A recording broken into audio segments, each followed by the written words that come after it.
Hello guys, आज की जो भी हमारी वीडियो होगी वो हमारी हिंदी के प्रैक्टिस सेट की वीडियो होगी। ठीक है, ये हमारा HSC CET के लिए भी और स्टेट के लिए भी बहुत इंपॉर्टेंट रहेगा।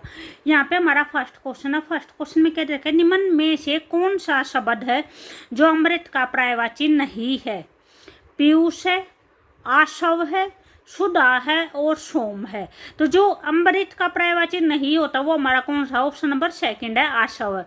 जो पीयूष है, सुधा है और सोम है, ये तीनों के तीनों अमृत के पर्यायवाची होते हैं। ठीक है, नेक्स्ट है जंगम का विलोम शब्द बताना। भी जंगम का विलोम शब्द क्या होगा?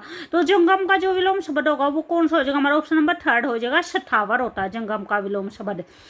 जो सठाई होता है, सठाई का क्या हो जाएगा? असठाई हो जाएगा। शिथिर का क्या हो जाएगा? शिथिर हो जाएगा। और चेतन का विलोम शब्द क्या होगा? जड़ होगा। ठीक है, उसके बाद नेक्स्ट क्वेश्चन है 33 है, वन में लगी आग वाक्यांश के लिए एक शब्द बताना कि वन में लगी आग उसको क्या बोलते हैं? जठराग्नि बोलते हैं, बड़वाग्नि बोलते हैं, बड़वा नाल बोलते हैं या फिर दावा नल बोलते हैं। तो जो वन में लगी आग होती है उसको क्या बोलते हैं? उसको दावा नल बोलते हैं। और जो पेट के अंदर लगी आग होती है, ठीक है, जो एसिडिटी की वजह से होती है उसको क्या बोलते हैं? उसको जठराग्नि बोलते हैं। उसके बाद हमारा नेक्स्ट क्वेश्चन है, क्वेश्चन नंबर 34 है, निम्न में से कौन सा शब्द है जो स्वर संधि का उदाहरण नहीं है?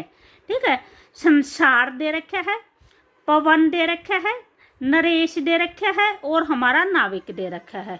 तो यहाँ पे जो स्वर संधि का उदाहरण नहीं है वो हमारा संसार हो जाएगा। संसार का अगर हम विग्रह करके देखेंगे तो क्या हो जाएगा? सम। जो सम होगा, सम को क्या आएगा? हलंत आएगा। ठीक है, सम प्लस में सार। तो जो यहाँ पे मैं है उस मैं के अंदर भी ए नहीं है, ये मैं भी हमारा अकेला है और यहाँ पे ये स है। तो ये दोनों क्या है? व्यंजन है। तो व्यंजन संधि के उदाहरण है, स्वर संधि के उदाहरण नहीं है। यहाँ पे जैसे नरेश है तो क्या हो जाएगा? नर प्लस में ईश हो जाएगा। ठीक है, नाविक का है, नाव प्लस में इक हो जाएगा।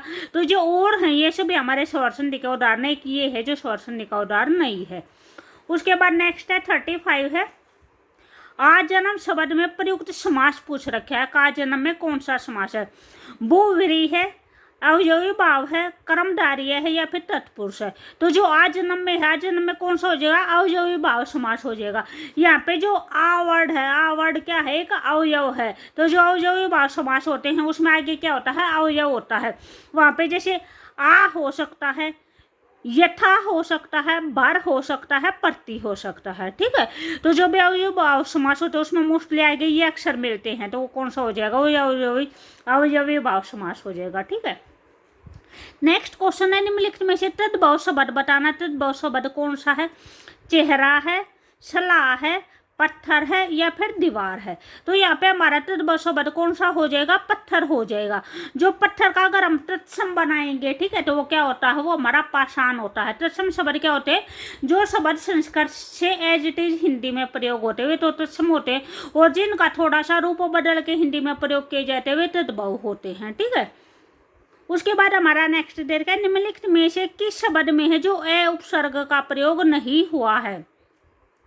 अलग है, अचेत है, अथाह है और अधीन है। ठीक है, तो यहाँ पे जो भी हमारा आंसर होगा वो ऑप्शन नंबर 4 हो जाएगा, अधीन हो जाएगा। यहाँ पे जैसे अचेत है, अचेत को हम क्या लिखेंगे? ए प्लस में चेत लिखेंगे। अथाह को क्या लिखेंगे? ए प्लस में था लिखेंगे। लेकिन जो अधीन है, अधीन क्या आएगा? अधि प्लस में इन आएगा। तो यहाँ पे ए उपसर्ग नहीं है, यहाँ पे अधि उपसर्ग है। ठीक है, उसके बाद नेक्स्ट है 28 है, लोहे के चने चबाना मुहावरे का अर्थ बताना है। बर्बाद कर देना, चकित कर देना, विरोध करना या फिर कठिन कार्य करना। तो यहाँ पे क्या आ जाएगा? हमारा कठिन कार्य करना। लोहे के चने चबाने का क्या हो जाएगा? ऑप्शन नंबर 4 हो जाएगा। नेक्स्ट है वर्तनीगत अशुद्ध शब्द बताना है, अभी वो क्या होगा? यहाँ पे दे रखे किरीट दे रखे है, कुटुंब दे रखे है या फिर कुटुंब दे रखे है, कामिनी है और कौरव है। तो यहाँ पे जो भी हमारा गलत होगा वो क्या होगा? ऑप्शन नंबर 2 हो जाएगा। ये कुटुंब नहीं होता, कटुंब होता है। ठीक है, नेक्स्ट है 40 है, जो पैसे आपने मुझे दिए थे वे खर्च हो गए। संरचना की दृष्टि से यह कौन सा वाक्य है?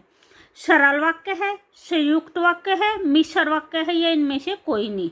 तो यहाँ पे जो भी हमारा होगा वो हमारा मिश्र वाक्य हो जाएगा। मिश्र वाक्य में क्या होता है कि भी दोनों के दोनों भी जो सेंटेंस होते हैं वे एक दूसरे के ऊपर डिपेंड होते हैं, ठीक है।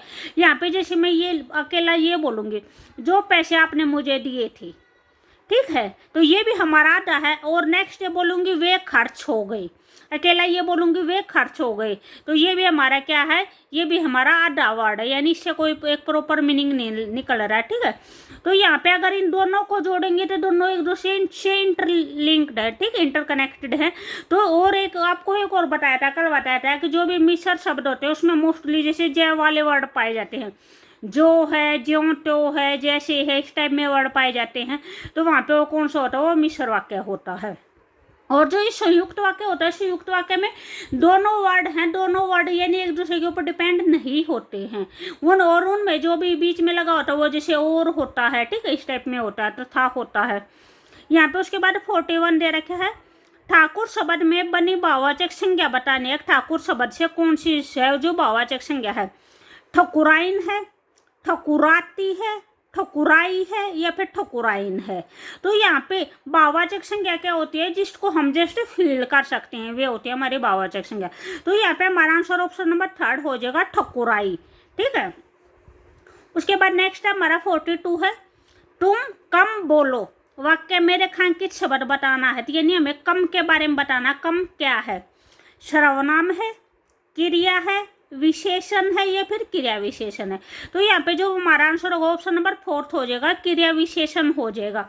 भी क्रिया विशेषण क्या होता है, जो क्रिया की विशेषता बताता है। तो यहाँ पे जैसे तुम कम बोलो, तो यहाँ पे बोलने के बारे में बताया गया है कि भी कम बोलो, ठीक है। ये क्रिया के बारे में बता रहा है, जो क्रिया के बारे में बताते हुए वर्ड क्या होते हैं, क्रिया विशेषण होते हैं, ठीक है। अगर आपको वीडियो अच्छी लगी तो प्लीज़ लाइक, शेयर और सब्सक्राइब जरूर करें। जो विशेषण होते हैं, विशेषण क्या होते हैं, जो संज्ञा और सर्वनाम की विशेषता बताते हुए होते हैं विशेषण।